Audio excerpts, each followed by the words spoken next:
जय श्री राधे। आइए आज के इस वीडियो में, जैसा कि आपको टॉपिक दिख गया होगा, स्वयं को कितना पहचानते हैं आप। और ये ऐसा नहीं है कि आप स्वयं को पहचान नहीं रहे, लेकिन कितना आपका आत्मा, आपका मन और आपका शरीर लग्न किसी कार्य के लिए कितना एक्टिव है, कितना जुझारूपन आपके अंदर कितना जुझारूपन है, किसी चीज़ के लिए आप कितना वास्तविक रूप से लगे हुए हैं।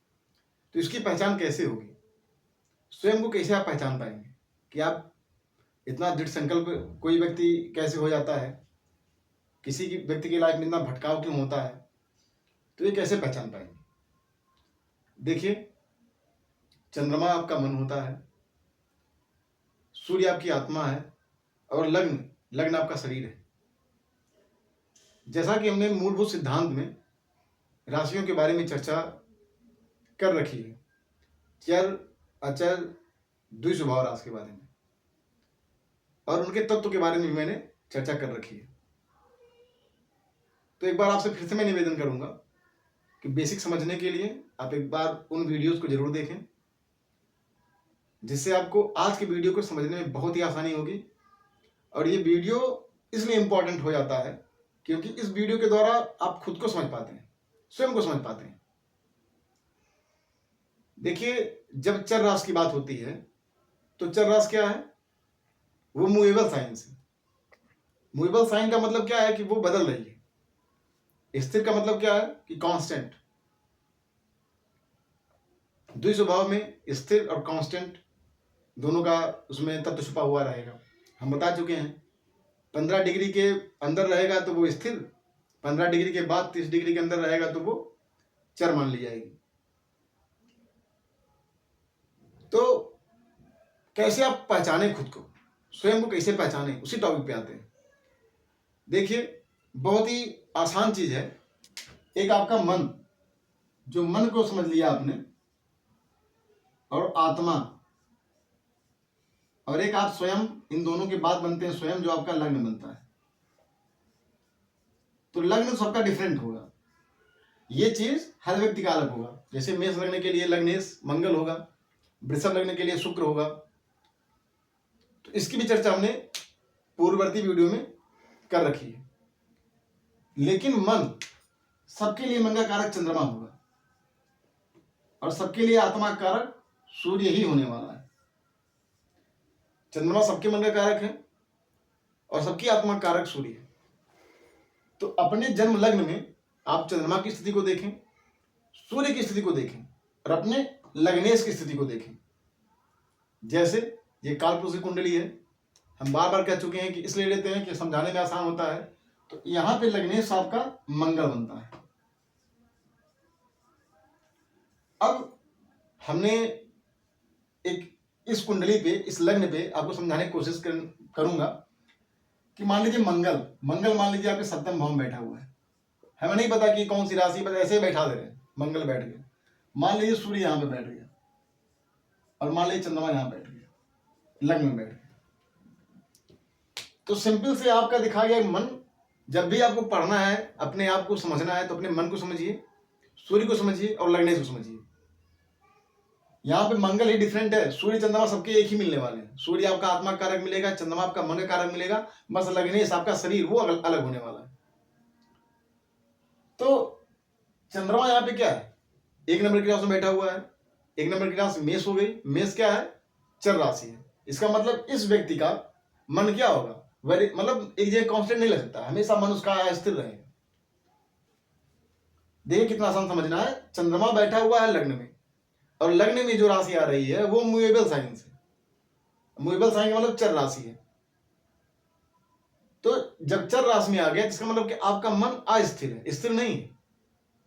बात करते हैं मंगल की। मंगल बैठा हो तुला में। तुला भी क्या है? कौन सी राशि है? चर राशि है। अब यहां पे आपको लगेगा कि चर राशि की मैं बात कर रहा हूं। जो पहले व्यूअर होंगे, एकदम न्यू व्यूअर होंगे इस वीडियो के लिए, वो सोचेंगे कि चर राशि क्या है। तो एक बार मैं आपको समझा दे रहा हूं। 1 नंबर, 4 नंबर, 7 नंबर और 10 नंबर, ये 3 राशियां चर राशियां होती हैं। अब 1 नंबर मतलब क्या है? मेष। 4 नंबर का मतलब कर्क, 7 नंबर का मतलब तुला, 10 नंबर का मतलब मकर। तो ये 4 राशियां चर राशियां हैं। ऐसे ही वृषभ, सिंह, वृश्चिक और कुंभ ये आपका स्थिर है। और बाकी जो शेष रह गई हैं वो द्विस्वभाव की हैं, और द्विस्वभाव में डिग्री देखा जाएगा। 15 डिग्री से पहले है तो वो स्थिर है, 15 डिग्री के बाद है तो वो चर है। तो जब आपका चंद्रमा मूवेबल साइन में रहेगा तो इसका मतलब क्या कि आपका मन विचलन की स्थिति में है, आप एक जगह मन अपने आप को नहीं लगा पा रहे हैं। अभी मैं उस बाद में डिस्कस कर लूंगा कि मूवेबल साइन में जाना अच्छा है कि स्थिर साइन में जाना अच्छा है या दो स्वभाव में जाना अच्छा है, उस पर भी हम लोग चर्चा कर लेंगे। अब यहीं पे सूर्य के देख लेते हैं। सूर्य कहाँ बैठा हुआ? स्थिर राशि में बैठा हुआ है। तो इसका मतलब देखिए यहीं पे अलगा हो गया ना। मन इनका क्या है? चंचल है। जिस भी व्यक्ति का मतलब या ऐसा कुछ बन रहा होगा कि चंद्रमा उनका 1 नंबर में है, सूर्य 2 नंबर बैठा हुआ है, तो इसका मतलब क्या? उनका आत्मा रिजिड है। जैसे द्वितीय भाव यहाँ पे समझते भी चलिए, द्वितीय भाव धन का है, द्वितीय भाव कुटुंब का है। तो इसका मतलब क्या? इस व्यक्ति की आत्मा धन अर्जन में और अपने कुटुंब, अपने परिवार में, अपने वाणी पे, भोजन पे, इन सब जगहों पे उसकी आत्मा लगी हुई है। मन स्वयं में लगा हुआ है, आत्मा यहाँ पे। तो आत्मा और मन का बिखराव है। जिसने अपनी आत्मा को, अपने मन को साध लिया, फिर उसका बचा क्या? कुछ बचा ही नहीं। उसने पहचान लिया अपने आप को। तो इसीलिए मन को देखिए, मन इनका चंचल है, लेकिन सूर्य आत्मा है। आत्मा द्वितीय भाव में, द्वितीय भाव क्या? कुटुंब का है। और स्थिर राशि में मतलब आदमी कांस्टेंट है। वही है ना, सूर्य क्या? सूर्य दृढ़ प्रतिज्ञा भी बोलता है ना, डिटरमाइन कितना है। तो जब सूर्य स्थिर राशि में आ गया, मतलब क्या? आदमी डिटरमाइन है, जो डिसाइड करेगा वो करेगा, क्योंकि सूर्य स्थिर राशि में है। अब यहाँ पे मंगल देखो, मंगल की स्थिति क्या है? मंगल इनका बैठा हुआ है चर राशि में। तो अब इनका लग्न ही है, हो गया। मतलब क्या है कि एक जगह स्थिर नहीं रह पाएंगे, इनको हमेशा अपना प्लेस चेंज करना, क्योंकि इनका लग्न ही है। लग्न मतलब जो लग्नेश इनका है मंगल, वो चर राशि में हो गया। तो एक जगह स्थिर नहीं पसंद करेंगे रहना ही। इनको हमेशा एक तो मन और ये आत्मा इनकी जगह पे लगी हुई है स्थिर, वो फिक्स है आत्मा की जगह, लेकिन इनका शरीर और इनका मन ये जगह स्थिर रहने को नहीं बोलेगा चर राशि में। तो कहने का मतलब है किसी भी कुंडली में चंद्रमा के द्वारा, सूर्य के द्वारा और अपने लग्नेश की स्थिति के द्वारा, कि वो चर राशि में है, स्थिर राशि में है, या दो स्वभाव के द्वारा वो चर या अचर राशि को प्राप्त कर रहे हैं, उनकी स्थितियां कैसी बन रही हैं, आप बहुत ही आसानी से अपने आप को समझ सकते हैं। अब यहीं पे एक चीज हम चर्चा कर लेते हैं कि मूवेबल साइन कितनी बेटर होगी, कांस्टेंट साइन कितनी बेटर होगी, या द्विस्वभाव राशि में वो कितनी बेटर कंडीशन में आएगी। तो तुरंत हम इस पर चर्चा कर लेते हैं। देखिए, कभी भी स्थिर चीजें नहीं उतनी, मैं मतलब ऐसा नहीं कि मेरी फिलॉसफी है, कितनी भी फिलॉसफी आप लेंगे तो यही माने, मतलब जैसे आप किसी चीज को पकड़ के बैठे रहिए, आपको कोई 2 महीना पहले कोई कुछ बोल दिया या किसी ने कुछ, अब उसी गाड़ बांध के बैठे हुए, स्थिर हो गए, कांस्टेंट हो गए? नहीं, ले आउट। मतलब हर चीज को छोड़ने का अगर आपके अंदर है तो आप बहुत मस्त रहेंगे लाइफ में। तो अगर आपके अंदर मूवेबल चीजें हैं, ज्यादा मूव करना आपको आता है, मतलब परिस्थितियों से, जैसे कोई दिक्कत नहीं, दिक्कत का समय है, बीत गया तो बीत गया, आप मौज मस्त इंसान है, मौज करने वाले इंसान है। तो अगर अधिकतर ग्रह आपके मूवेबल साइन में है तो समय को आप बहुत ज्यादा, मतलब परिस्थितियों के अनुसार बहुत ढलने वाले इंसान हैं आप। मतलब ऐसा नहीं कि परिस्थितियां आज बहुत खराब है तो आप उसको लेके अब 10 साल बाद भी याद करेंगे उसने मुझे ये कहा था, ऐसा नहीं। तो आज के डेट में या हमेशा के लिए मूवेबल साइन में चीजें अच्छी मैं मान सकता हूं, मैं अपनी बात बता रहा हूं कि मैं मान सकता हूं। आप अगर स्थिर हैं तो इसका मतलब क्या है कि आपके अंदर परिस्थितियों को छोड़ने की क्षमता नहीं है, आप बस उसी चीज को पढ़े। हाँ, कहीं कहीं बहुत अच्छा है, दृढ़ प्रतिज्ञा, डिटरमाइन होना बहुत अच्छा है, स्थिर रहना बहुत अच्छा है। लेकिन सबका स्थिर भाव में बैठा हुआ है तो आप एकदम जो सोच लेंगे, सूर्य आपका स्थिर भाव में बहुत अच्छा है, लेकिन चंद्रमा स्थिर भाव में हो जाए, चंद्रमा आपका मूवेबल साइन में बहुत बढ़िया है, मन चंचल जरूर रहेगा लेकिन उसको कंट्रोल करना, कंट्रोल कर लेंगे। लेकिन अगर मन स्थिर हो जाए, स्थिर होना भी देखिए, आपको बहुत बड़ा लक्ष्य प्राप्त करना है तो मन का भी देखिए, इसीलिए कह रहा हूं ना, कुछ भी खराब और कुछ भी अच्छा नहीं होता है। जो योग बने हुए कुंडली में उसी के अनुसार अपने आप को ढाल लेना है। अगर आपका चंद्रमा मूवेबल साइन में है तो इसका मतलब क्या है कि परिस्थितियां आपको ओवरलैप नहीं कर पाएंगी, परिस्थितियां जैसी होंगी वैसे आप चेंज कर लेंगे खुद को।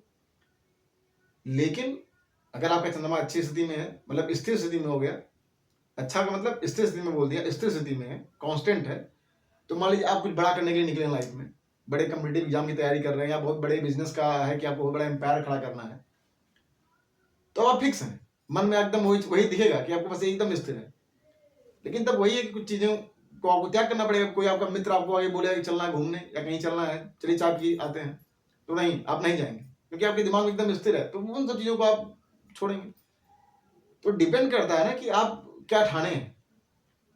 तो अपने आप को पहचानना है, लग्नेश को पहचानिए, चंद्रमा को पहचानिए, सूर्य को पहचानिए। किसी भी ग्रह का कहीं पे भी बैठना गलत नहीं है, लेकिन जो ग्रह जहां बैठा हुआ अगर उसी के अनुरूप हम काम करें तो बहुत ही बढ़िया होगा। जैसे अब चंद्रमा जिसका मूवेबल साइन में बैठा हुआ है और वो अपने आप को स्थिर करने की कोशिश करे तो नहीं रह पाएगा। ये जिसका चंद्रमा स्थिर साइन में है, लगने से स्थिर साइन में नहीं है और ये भी स्थिर साइन में नहीं है, दोनों चर राशि में है, और उसको आप एक जगह बंद करके रख देंगे, वो बंद नहीं रहना पसंद करे, उसको घूमना अच्छा लगेगा क्योंकि उसका चंद्रमा लग्नेश दोनों मूवेबल साइन में, उसको ट्रेवलिंग अच्छी लगेगी, एक जगह बंद करके रहना नहीं पसंद करेगा। लेकिन अगर वही चंद्रमा स्थिर राशि में हो गया, लग्नेश भी स्थिर राशि में हो गया, तो कभी आप कहेंगे चलो घूम के आते हैं, कहेंगे यार ठीक है, पढ़े तो हैं, यही सही है, बढ़िया है, मस्त है। तो देखिए इसका यूज कहाँ कहाँ है, चर राशियों का, अचर राशियों का, स्थिर राशियों का बहुत यूज है। ऐसे ही तत्वों की बात करेंगे, तत्वों का यूज है। अब देखिए इसका एक बहुत ही सिंपल आपको यूज बता दे रहे हैं। विवाह मिलान होता है, शादी मिलान के लिए कुंडलियां मिलाई जाती हैं। अब दो लोगों की शादी मिली, शादी हो गया, इतना क्लोज कोई नहीं मिलाया। अब उनका लग्नेश स्थिर राशि में है और लड़की का मूवेबल राशि में है। लड़की कह रही हुई हमको चल घूमने कहीं चलना है, अरे ठीक है पड़े रहो, लड़का कहेगा पड़े रहो यार, ठीक तो है, सब बढ़िया है। लेकिन अगर दोनों का मूवेबल साइन में है तो इधर वो कहेंगे उधर बैग पैक, घूमने के लिए बढ़िया, मतलब दोनों का मन मिल रहा है ना। तो अपने आप को पहचानना है, स्वयं को पहचानना है, बस आपके ग्रह जिस कंडीशन में बैठे हुए हैं उसी तरह से आपको एक्ट करना है। मेरे कहने का मतलब ये है कि ग्रह जहां पे बैठे हुए हैं, अभी तो मैं सिर्फ चंद्रमा, सूर्य और लग्नेश की बात इसलिए कर रहा हूं, यही तीन इंपॉर्टेंट है। देखिए पूरी कुंडली में कितने भी राजयोग हों, कितने भी अवयोग हों, मतलब खराब योग हों, लेकिन अगर आपका चंद्रमा, सूर्य और लग्नेश ये तीनों बेस्ट कंडीशन में है, तो देखिए राजयोग नहीं है तो आप संघर्ष करेंगे। लेकिन आपका चंद्रमा एकदम बढ़िया है, सूर्य अच्छा है, लग्नेश अच्छा है, तो आप संघर्ष करके चीजों पे जीत जाएंगे, अपने कर्म के द्वारा, पराक्रम के द्वारा उस चीज को पा जाएंगे। लेकिन अगर चंद्रमा अच्छा नहीं है, सूर्य अच्छा नहीं है, लग्नेश की भी कंडीशन अच्छी नहीं है, तो बहुत सारे राजयोग होते हुए भी वो राजयोग कारक नहीं है। क्यों? क्योंकि मन आपका एक्टिव नहीं रहेगा, मन आपका नहीं लगेगा, बस राजयोग ऐसे ही आएंगी, एक दशा आएगी और थोड़ी सी आराम देगा, कुछ चली जाएगी। तो एक चर्चा मैं यहीं पे और बता दूं आपको कि लोग बोलते हैं ना ज्योतिष और कर्म और भाग्य का, हमने तो हालांकि इनिशियल पहले ही वीडियो में थोड़ा सा बात किया था कर्म और भाग्य के बारे में। तो ज्योतिष डेस्टिनी को नहीं बदलती, जो आपके भाग्य में है वो मिलेगा आपको, 100% मिलेगा। लेकिन ज्योतिष बस उस रास्ते को बताती है कि अगर आपके ये भाग्य में है तो कर्म के लिए मिल जाएगा। अब यही बात है कि मेरे भाग्य में है तो मुझे मिलेगा, नहीं, आपके भाग्य में है कि मतलब ये है कि आप कर्म करेंगे तो वहां पहुंच जाएंगे, नहीं, क्योंकि आपका जब बर्थ हुआ तो बहुत लोगों का उसी समय जन्म हुआ, बहुत लोग वो बर्थ चार्ट लेके जन्म हुए। थोड़ा सा नक्षत्र का इशू होगा, उस पर कभी हम बाद में डिस्कस करेंगे, जब जैसे जैसे हम लोग डीप में जाएंगे उस सब पे चर्चाएं होती रहेंगी। तो जब आप एक ऊपर से देखेंगे कुंडली किसी की तो लगेगा यार ठीक है, इनके में भी ये योग है, इनके में भी ये योग है, तो ये चीज वहां पे नहीं पहुंच पाया व्यक्ति और ये व्यक्ति वहां पे पहुंच गया। क्यों? उसका रीजन है कि वो सिर्फ भाग्य नहीं, उसने कर्म किया है, उसी फील्ड में आगे बढ़ा। तो ज्योतिष उस रास्ते को दिखाता है, मैं बार बार कहता हूँ, ज्योतिष आपको कर्मवादी बनाता है, वो डायरेक्शन देता है, रास्ता दिखाता है कि आपका भाग्य इस जगह पे है। तो इस वीडियो के माध्यम से मैं आपको खुद को, स्वयं को पहचानने के लिए कोशिश किया हूं कि आप अपने मन को पहचानिए, अपनी आत्मा को, आपका आत्मा कहाँ पे है, किस भाव में लगा हुआ है। जैसे इस बहुत छोटा सा एग्जाम्पल लिया हूं, सूर्य का, सूर्य द्वितीय भाव में बैठा हुआ, द्वितीय भाव धन का है। अब इस व्यक्ति की कुंडली, अगर ये व्यक्ति चाहे कि मुझे परिवार को मैं छोड़ के काम करूं तो नहीं कर पाएगा। अगर ये परिवार को छोड़ करेगा तो उसका आत्मा वही परिवार में लगी हुई है। सूर्य द्वितीय भाव में, द्वितीय भाव का कुटुंब है, द्वितीय भाव धन है, द्वितीय भाव वाणी है, द्वितीय भाव भोजन है। तो इस व्यक्ति का आत्मा इन्हीं सब चीजों में लगा रहेगा। अब वही है, आत्मा और मन में कितना डिफरेंस है, ये दर्शन का विषय है, फिलॉसफी का विषय है, बहुत ही सूक्ष्म अंतर है आत्मा और मन का। इसके लिए एकदम अलग टॉपिक है, ज्योतिष से हट के। हालांकि ज्योतिष इन्हीं 12 भाव में पूरा ब्रह्मांड है। ये 12 भाव ऐसा नहीं कि सिर्फ आपके बर्थ चार्ट का हमने सीमित कर दिया बर्थ चार्ट में, ये पूरे ब्रह्मांड का कुंडली ऐसे निकाल सकते हैं, पूरे ब्रह्मांड का एनालिसिस कर सकते हैं इसी कुंडली पे। तो बहुत ही डीप चीज है। तो मन और आत्मा में बहुत सूक्ष्म अंतर है, बहुत सूक्ष्म अंतर है।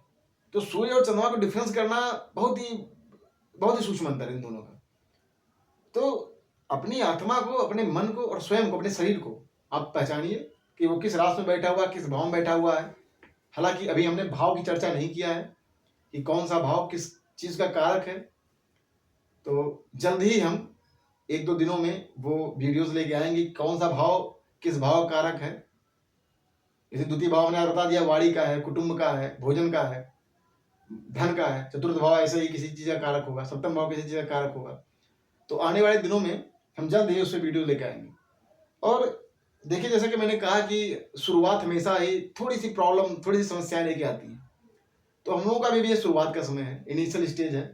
तो दिक्कतें छोटी मोटी आती हैं, उसको रिजॉल्व करना, उससे पार पाना, उससे संघर्ष करना हमेशा एक स्थिति बनाता है। लेकिन ठीक है, अपनी स्थितियां की जा रही हैं, उस पर कार्य किया जा रहा है। और धीरे धीरे जो एक कंटिन्यूटी नहीं आपको मिल पा रही है, जरूर कुछ लोग, जो कुछ व्यूअर ऐसे हमारे हैं जो कंटिन्यू हैं, जो देख रहे हैं अभी। हालांकि जो मेरी फैमिली जैसे मैं चाहता हूँ, ठीक है, ग्रोथ होगा, व्यूअर बढ़ेंगे और लोगों का सपोर्ट रहेगा। तो जो भी मेरे फैमिली जुड़े हुए हैं, उनको भी जो कंटिन्यूटी के साथ मेरी वीडियो अभी नहीं मिल पा रहे थे, उसके लिए मुझे है, मैं समझ पा रहा हूँ उस चीज़ को। तो अभी वो इनिशियल स्टेज है, उसके लिए मैं आप सबसे क्षमा प्रार्थी हूँ। और आने वाले दिनों में अगला वीडियो हम जल्द ही भावों पे लेके आएंगे, कौन सा भाव किसका कारक है। तो जो लोग ज्योतिष को सीख रहे हैं, मेरे साथ बने रहें। और जो ज्योतिष को नहीं भी सीख रहे हैं, सिर्फ अपनी कुंडली को देख रहे हैं, तो ये सिर्फ ज्योतिष के लिए नहीं ये वीडियो है, स्वयं को पहचानने के लिए वीडियो है। ऐसे ही आज मेरा हृदय की इच्छा थी, मेरे मन की इच्छा थी कि आज मैं स्वयं के लिए बोलूं, स्वयं मतलब आपके लिए बोलूं कि आप कैसे अपने आप को पहचानें। तो इसी के साथ ये वीडियो यहीं पे हम लोग क्लोज करते हैं। जय श्री राधे।